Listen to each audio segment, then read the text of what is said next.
Olá, é com grande prazer que eu participo do Congresso Nacional de Saúde do Idoso, a convite das enfermeiras Angélica Barroso e Cíntia Perim, representando o Hospital Vila Velha, em Vila Velha, Espírito Santo. Meu nome é Maurício Trindade Ribeiro, sou médico geriatra e professor da faculdade, da Escola de Medicina da Santa Casa de Misericórdia de Vitória, EMESCAM. O nosso tema hoje é sobre avaliação geriátrica ampla. Nós todos sabemos que o idoso, por si só, com avançada idade, ele desenvolve múltiplas comorbidades, múltiplas doenças, e isso exige múltiplos tratamentos. Então, o idoso ele precisa de ter um atendimento especial, que contemple toda a sua saúde, tanto do ponto de vista da saúde física, dos sistemas e órgãos do organismo, quanto também a sua saúde mental, o que diz a saúde psicológica em geral e a saúde social. Então, quando estamos avaliando o paciente idoso, a avaliação começa desde a forma como ele entra no consultório. Nós costumamos observar bastante o modo do paciente entrar no consultório, se o paciente está cabisbaixo, que pode demonstrar algum quadro de depressão, algum transtorno de humor, se o paciente está com uma faces, de uma doença grave, a faces do paciente identifica, a gente é capaz de identificar na faces vários tipos de doenças, que se manifestam na face do paciente, e até mesmo a marcha, do paciente idoso, como ele entra, se pela marcha é possível avaliar muitas doenças, neurológicas, e até mesmo a gente pode avaliar pela própria marcha do paciente, como ele está andando, se ele tem ou não um risco aumentado de quedas, A gente sabe que a queda é um transtorno enorme, para o paciente idoso, que pode levar até mesmo a fraturas e imobilidade, no leito, e várias complicações provenientes desse fato, Então, essa observância, no sentido de avaliar a marcha do idoso, contribui muito no sentido de prevenir, que é o fundamental, na geriatria, prevenir as doenças e poder tratá-las da melhor forma possível. Através da anamnese, da entrevista, que nós temos com o paciente e com a contribuição, muitas vezes, do cuidador, do acompanhante, o familiar do paciente, primeiro nós fazemos a identificação desse paciente sobre todos os aspectos, a idade, a profissão, o local de moradia, É importante saber com quem esse paciente mora, e se é um idoso que mora sozinho ou não. Nós sabemos que o idoso que mora só, muitas vezes ele pode ter algum problema e infelizmente não ter quem o ajude naquele momento, Isso é um transtorno muitas vezes, E nós também, pela identificação e saber onde o paciente mora, nós podemos perceber se ele tem algum suporte social, se tem familiares que moram perto, se tem amigos que possam ajudá-lo em caso de necessidade.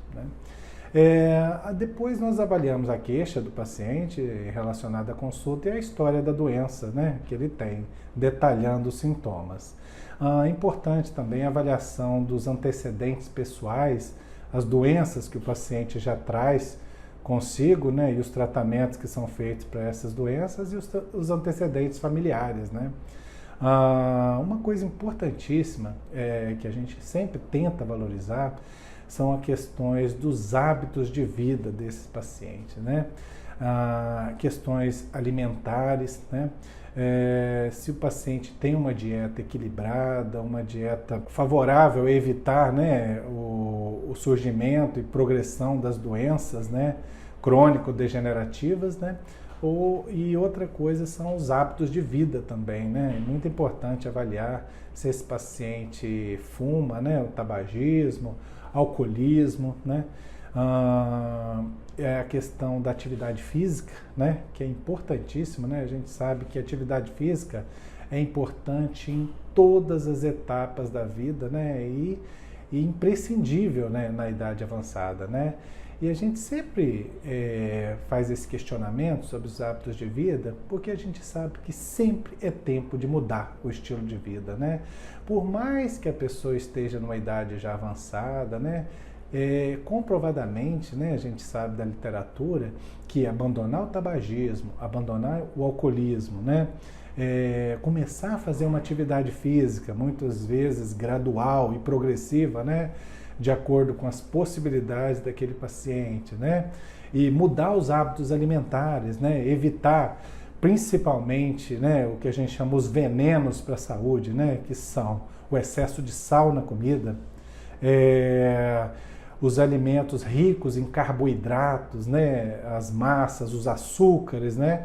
E as frituras, né? A gente sabe que são alimentos, né, principalmente, que causam muitos problemas, né, para esses pacientes idosos, né? O sal em excesso, os carboidratos, as frituras, eles estão ali ligados diretamente ao surgimento das doenças crônico-degenerativas, né? Hipertensão, diabetes, colesterol alto, né? E também outras doenças, né, que a gente sabe que estão ligadas diretamente a isso, como câncer, né? E a própria demência de Alzheimer, né? A gente sabe que a má alimentação é um fator de risco para a pessoa desenvolver, né, as demências, né? Tanto o Alzheimer como a demência vascular, que é um outro tipo de demência muito comum. Uma coisa muito importante a ser avaliada no idoso é a questão da visão, né? A gente sabe que ter uma boa visão é extremamente importante, né, para a questão, né, da funcionalidade do idoso, né, para ele poder preservar a independência e para ter melhor qualidade de vida, né? Então, muitas vezes nós questionamos, né, esse paciente idoso se ele está conseguindo bem assistir televisão, ler jornal, ler revista, né? Tá? E assim que a gente detecta algum tipo de dificuldade, né, é importante, né, o encaminhamento desse paciente idoso para uma avaliação oftalmológica mais ampla, no sentido de tratar todos os possíveis problemas, né, relacionados à visão, de forma a garantir qualidade de vida para o paciente. Em relação à audição do paciente idoso, né, uma coisa importante, né, também é preservar, né, esse sentido, que é extremamente importante no sentido de também favorecer o convívio social desse paciente e a qualidade de vida, né? A gente sabe que o idoso, que muitas vezes começa a ter uma perda de audição, né, com relação à idade, ele começa a ter problemas de convivência social, né? Isso vai deixando, né, pode deixar o paciente ele mais isolado socialmente, podendo levar até um quadro de depressão, né? E quando a gente detecta problemas relacionados à audição, né, muitas vezes a gente pode propor um tratamento, seja com colocação de prótese auditiva ou simples, né, uma remoção de um cerume, né, que frequentemente é uma causa, né, de perda auditiva no idoso, né, a formação daquela rolha de cera que uma simples lavagem no ouvido, né, feita por um especialista com a técnica adequada, pode favorecer, né, e melhorar a audição do idoso, influenciando na sua qualidade de vida. A avaliação da pele do paciente idoso é sempre importante observar se o que ocorre na pele dele são coisas, né, relacionadas ao próprio envelhecimento, são normais do envelhecimento, né, como as rugas, a pele seca, a pele fina, né, que muitas vezes não há necessidade, né, de um tratamento, né, para esse quadro, porque são coisas esperadas. Mas, ao mesmo tempo, muitas vezes a gente encontra doenças, né, de pele importantes que precisam ser tratadas. Dentre elas, os mais comuns são os cânceres de pele, né, dos mais variados tipos, né. Então, é importante avaliar a pele do idoso nesse sentido, para ver se o que existe na pele é esperado ou se é uma doença que precisa ser tratada, tá? Uma outra coisa importante a ser avaliada no paciente idoso é a questão da boca, né? A gente sabe que não é normal da idade, né, o paciente idoso perder os dentes, né? Isso não é esperado, isso é doença, né? A perda dentária, as doenças, né, de gengiva, né? E que fazem também o paciente perder os dentes, né?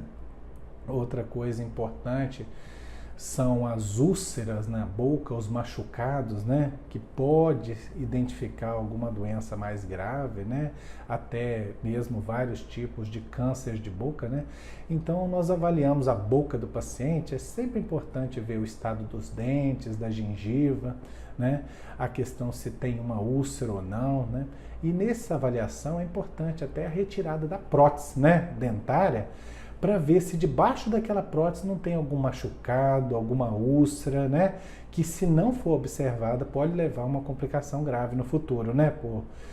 Por essa prótese estar machucando a boca do paciente, né? Constantemente. Né? Ainda em relação à boca do paciente, né? A gente sabe da importância, né, da melhora, né, da dentição, né, no que tange ao estado nutricional do paciente, né? A gente sabe que mastigar bem os alimentos, né, para poder engolir, facilita, né, a melhora do estado nutricional do paciente idoso. E uma outra questionamento que a gente sempre faz também, né, para o paciente ou para os familiares, no que se refere à questão de engasgos, né, frequentes, né, quando o paciente come, se existe ou não, tá? Pois muitas vezes pacientes, né, que têm sequela, né, de uma doença neurológica, por exemplo, pacientes com sequela de AVC, ou pacientes já com quadro demencial, né, de Alzheimer, né, ou pacientes já muito críticos, né, ou com doenças mais avançadas, assim, né, e a própria idade muito avançada, é frequente a ocorrência, né, de distúrbios da deglutição, né, e o paciente ele pode muitas vezes, né, com determinados tipos de alimentos, ele pode engasgar com esses alimentos, né, e ocorrer o que a gente chama de broncoaspiração, né, esses alimentos, ao invés de se direcionar ao estômago, eles podem ir para o pulmão, né, e poder gerar até um quadro de pneumonia, né, e prejudicar a saúde desse paciente, né. Então é sempre bom questionar, né, se o paciente engasga frequentemente, né, com a consistência da comida que ele engasga, para poder orientar melhor esse paciente, né, a respeito da alimentação e propor, né, uma reabilitação dessa deglutição, né, que pode envolver, né, e frequentemente, né, a necessidade de uma avaliação de um profissional que é o fonoaudiólogo, né, que é especialista nessa questão de deglutição e reabilitação, no sentido de evitar complicações nesse paciente, né, e a mais temida realmente é a broncoaspiração, que leva muitas vezes a um quadro de pneumonia aspirativa.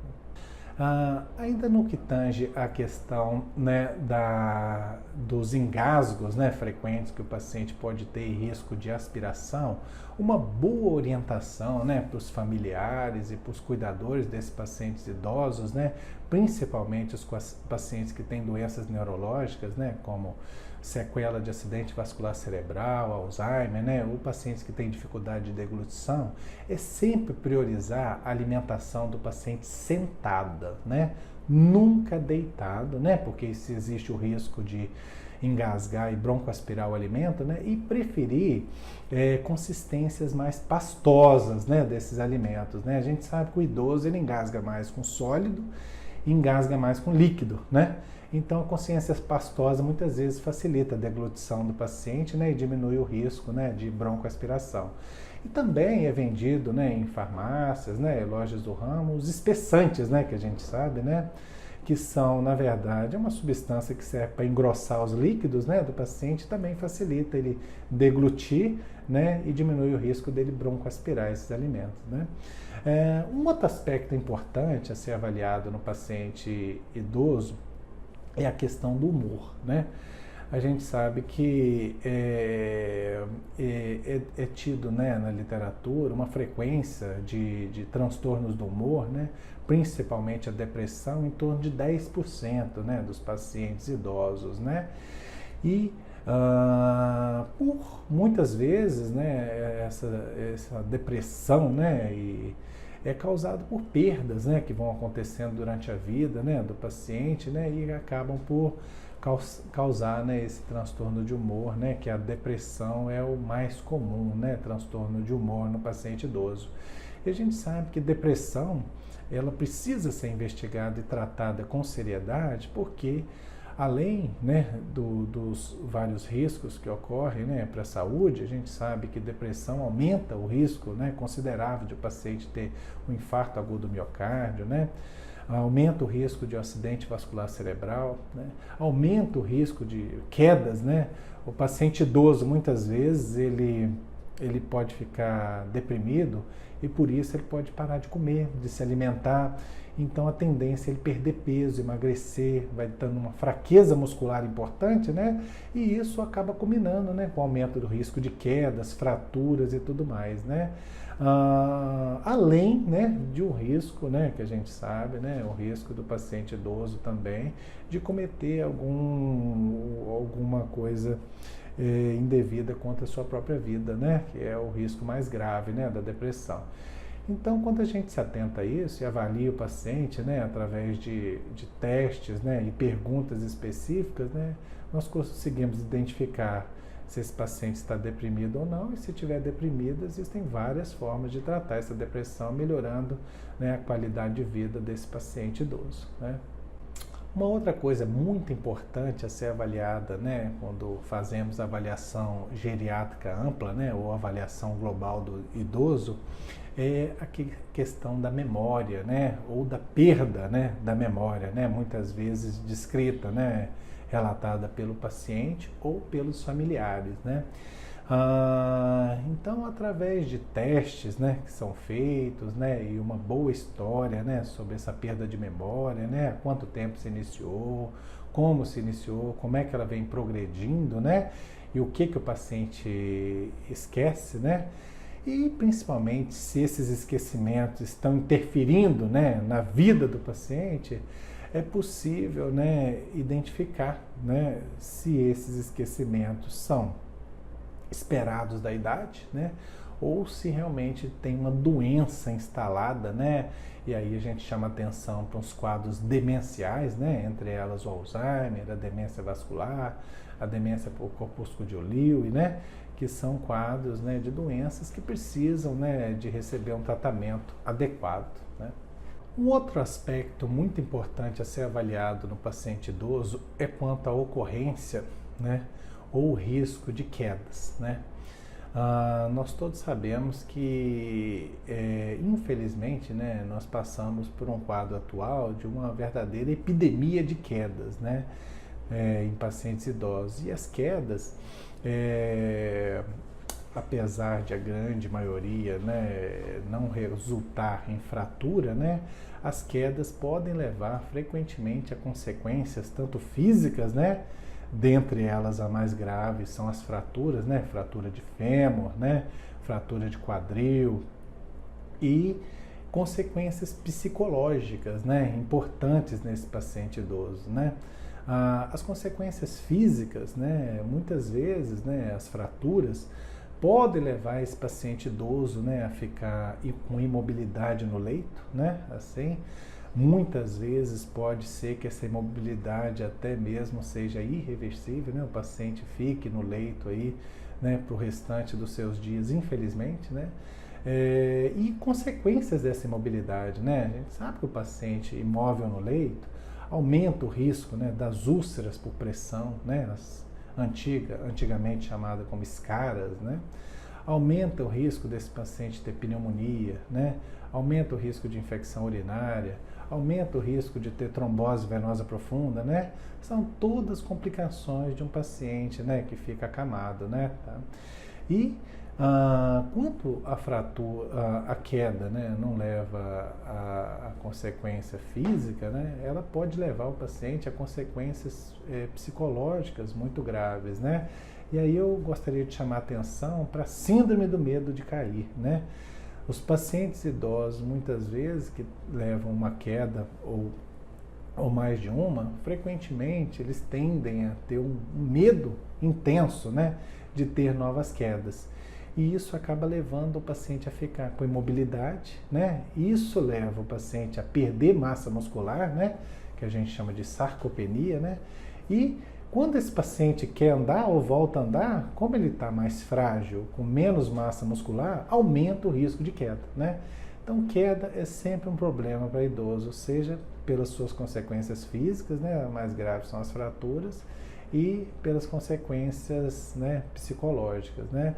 E muitas vezes você identificando esse risco, né, atuando com esse paciente, com as famílias, você tem como, através da modificação do ambiente que esse paciente mora, né, através, né, da mudança, coisas simples, né, que podem ser feitas na casa desse paciente, como retirar os tapetes, né, de casa. A gente sabe que tapetes são armadilhas para idosos, né?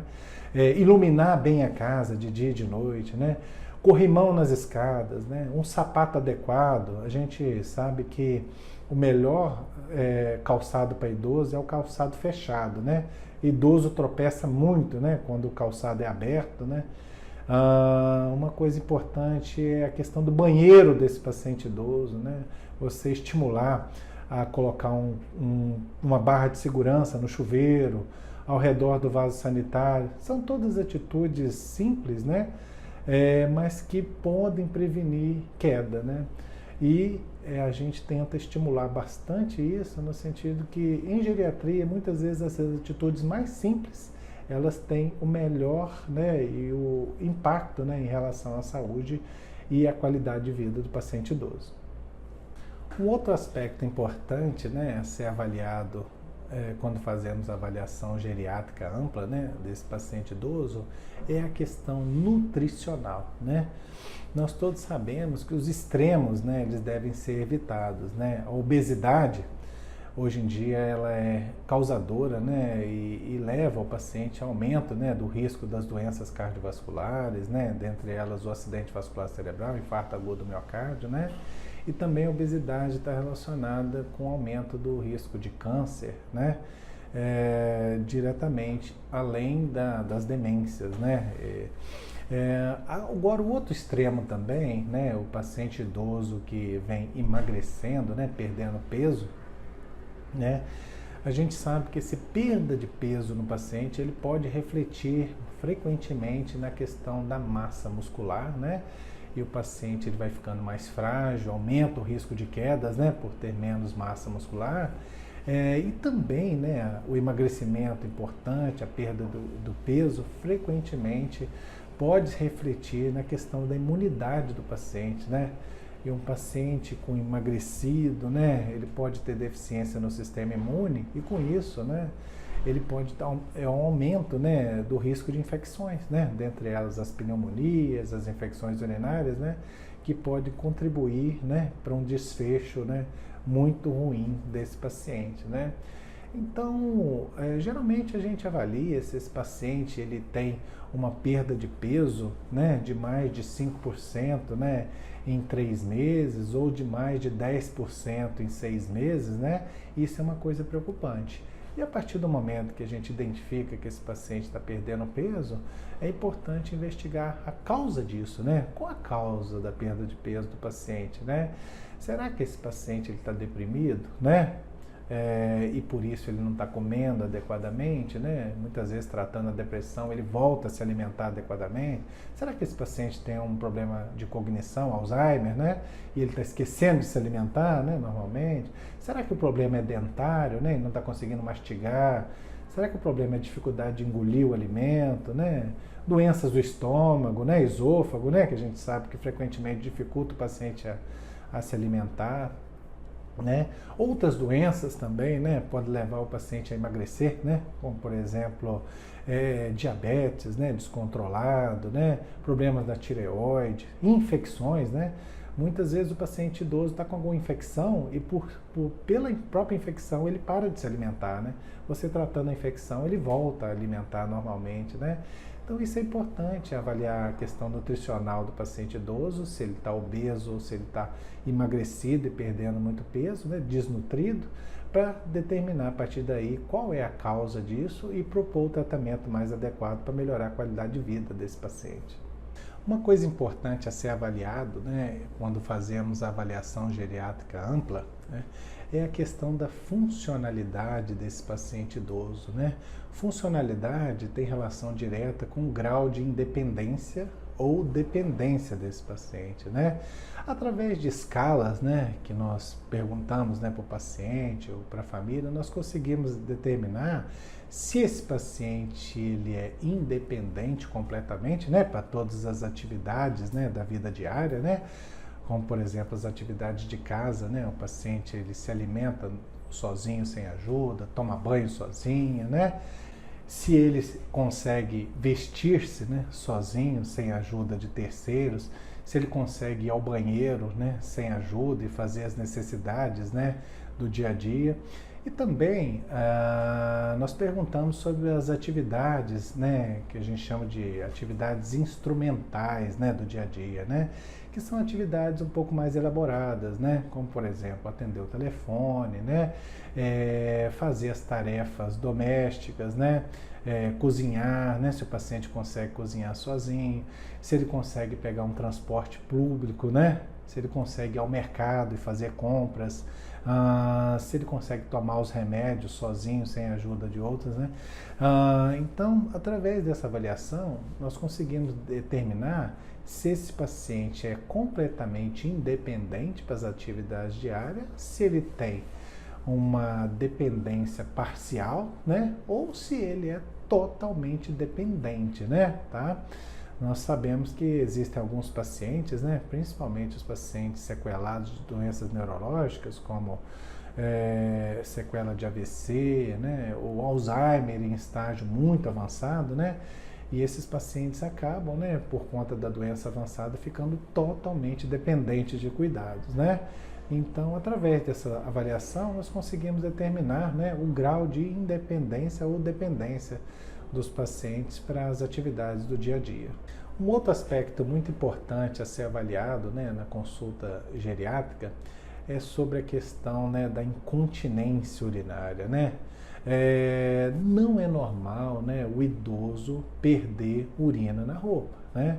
Isso pode levar o paciente a ter consequências, né, tanto do ponto de vista física, né, eu já vi casos, né, de pacientes idosos, né, com incontinência urinária, deles escorregarem na própria urina e caírem, né, e sofrerem fratura de fêmur, né, uma coisa catastrófica, né, assim. E muitas vezes essa incontinência urinária também, quando ela não é observada, não é tratada da forma adequada, pode levar a problemas de origem psicológica, né, nesse paciente idoso, né? O paciente idoso com incontinência, frequentemente ele deixa de sair de casa, né? Ele deixa de frequentar eventos, né, sociais, né, por conta da vergonha, né, de perder urina.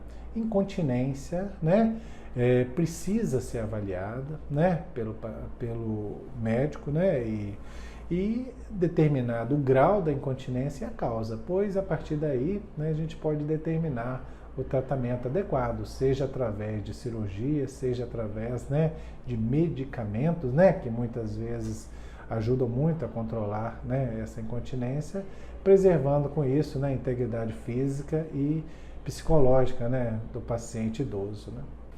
Um outro aspecto muito importante a ser avaliado no idoso é relacionado, né, a se o paciente idoso está ou não, né, com as suas vacinas em dia, né?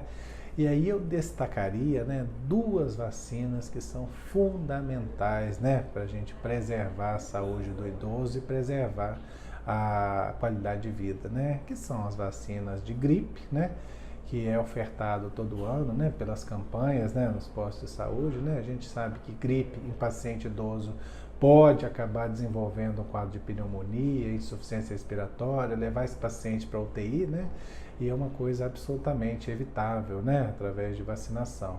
E uma outra vacina muito importante, né, é a vacina de pneumonia, né, tá? Que a gente tem tentado divulgar, né? É importante, né? E a vacina de pneumonia, ela protege contra a infecção bacteriana, né? E não viral, né? Então, a vacina tem uma eficácia comprovada, né? E muitas vezes evita uma pneumonia, né? Que possa levar esse paciente também a uma complicação grave, né, do seu estado de saúde e muitas vezes óbito, né? Uma outra coisa importante que tem que se atentar é a questão do tétano, né? Tá? É descrito na literatura que 80% dos casos de tétano ocorrem em pacientes idosos, né?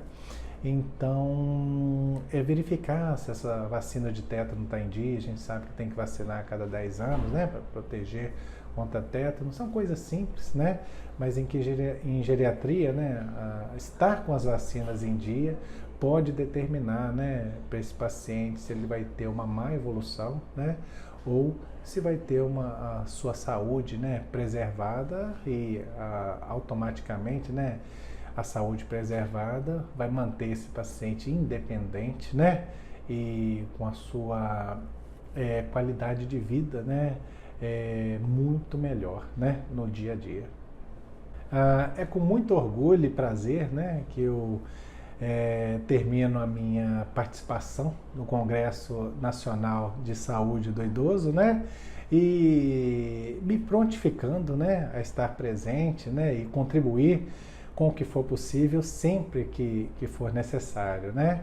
Eu desejo a vocês um excelente congresso, né, e que nós, né, tenhamos, né, a possibilidade de cada vez mais aprender, né, e divulgar, né, o aprendizado, né, para que os nossos idosos, né, sejam cada vez mais bem cuidados, né, por familiares e cuidadores capacitados, né, e isso automaticamente, né, a gente sabe que reflete, né, na boa saúde, né, e na qualidade de vida, né, e desses pacientes idosos.